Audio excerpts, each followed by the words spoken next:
Did you hear about the new mansion tax enacted in New York City for 2019? What is it and what does it mean to you? Coming up.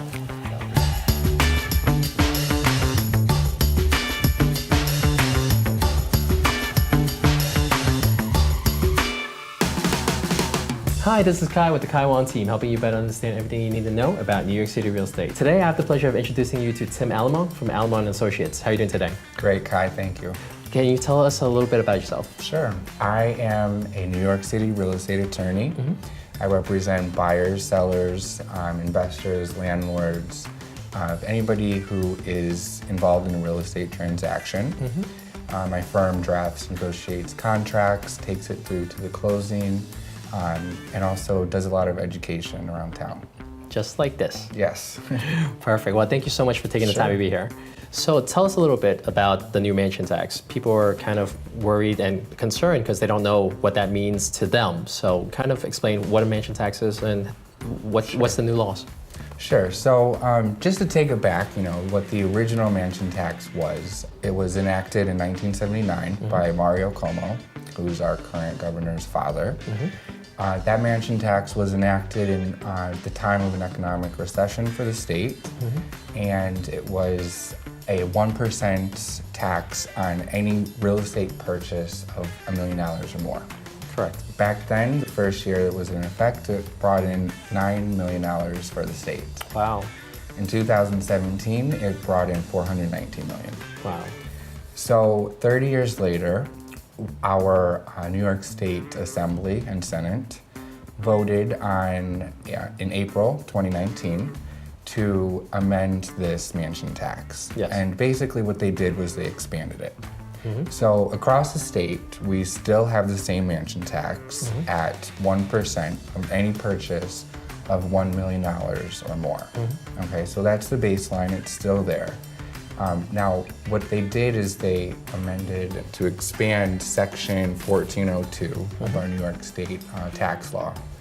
And what it does now is anything above $2 million, the purchase price is above $2 million, the mansion tax starts to escalate. And there's 7 tiers. Okay. And the 7 tiers go gradually up as the purchase price increases.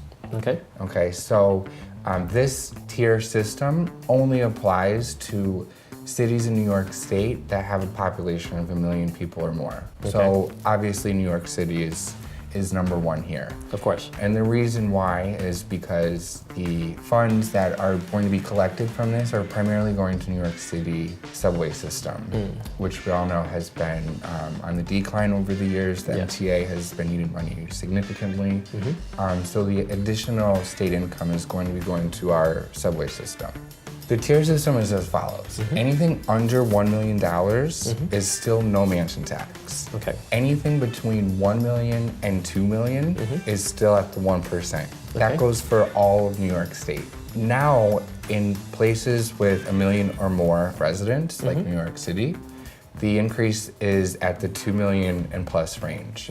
Okay, so from 2 to 3 million, we have an increase, 3 to 5 million,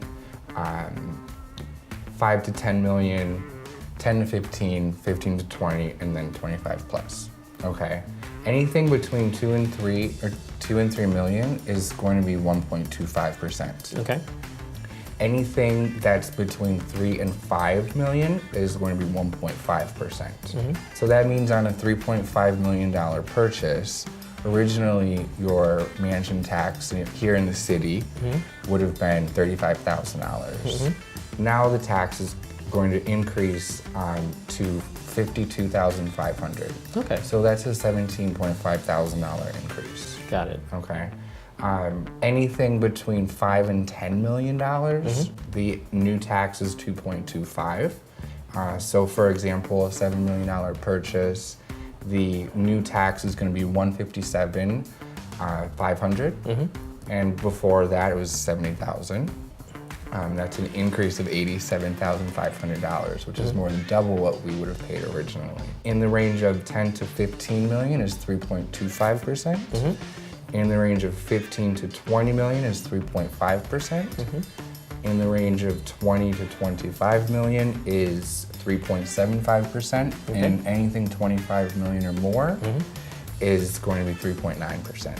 It's definitely a sticker shock for some people, especially on the higher price point ones, you know, the difference in it. Have you seen any kind of response from it so far? Well, there was a lot of pushback in the news on this. Obviously, we have all heard about the pied-à-terre tax, which, if you don't know about, is the tax on people who use New York City co-ops and condos as a second residence. It could be, you know, a new development or any type of condo or co-op. But what it was the tax was going to be applied to these individuals who purchase, even though they're technically non-New York citizens.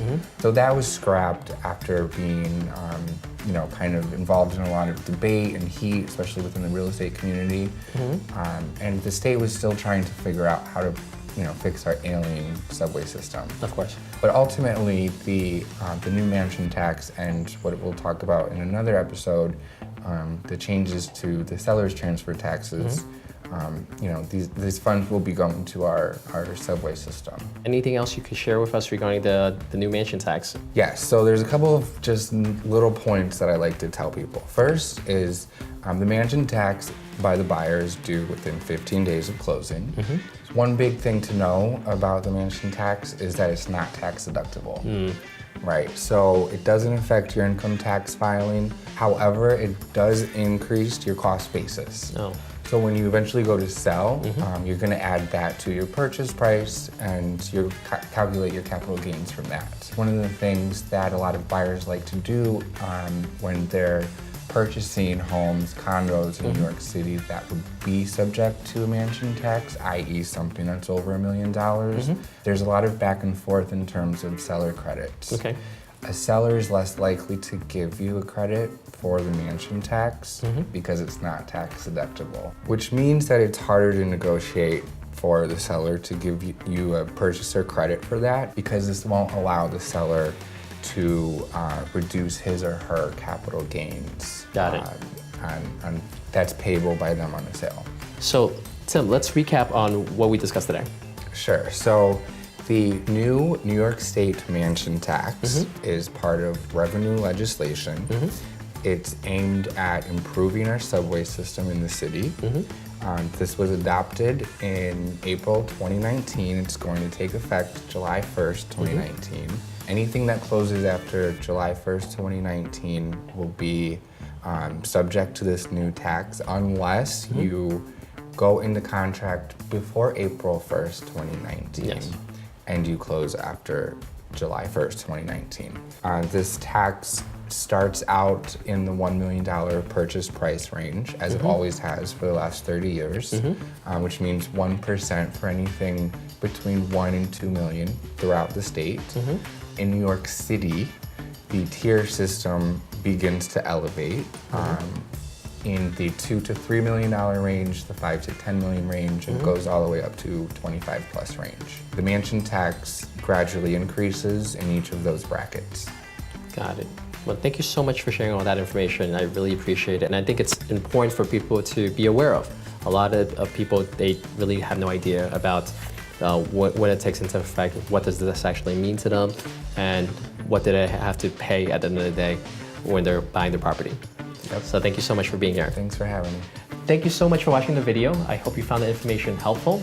On this channel, we share with you buying and selling tips, market updates, and neighborhood guides. So if you're new here, consider subscribing.